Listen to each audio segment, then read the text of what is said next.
இன்றைக்கி நம்ம வீட்டில் என்ன சாப்பாடுன்னு பார்க்கலாம் வாங்க. பருப்பு சட்னி, கடலைப்பருப்பு தான் போட்டு வெங்காயம், பூண்டு, மிளகு, சீரகம், கொத்தமல்லி, கருவேப்பிலை, கொத்தமல்லி தழை, மிளகாய், காஞ்ச மிளகாய் எல்லாம் போட்டு நல்லா ஃப்ரை பண்ணி சட்னி அரைச்சேன் சப்பாத்திக்கு. அப்படியே மதியத்துக்கு புடலங்காய் கூட்டு செஞ்சுருக்கேன்.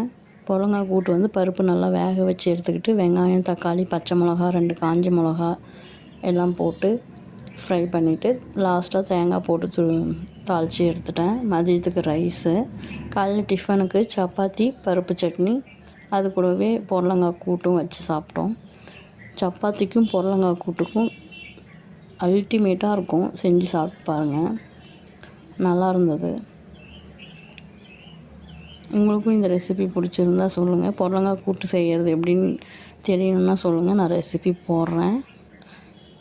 Thanks friends. கமெண்ட் பண்ணுங்கள்.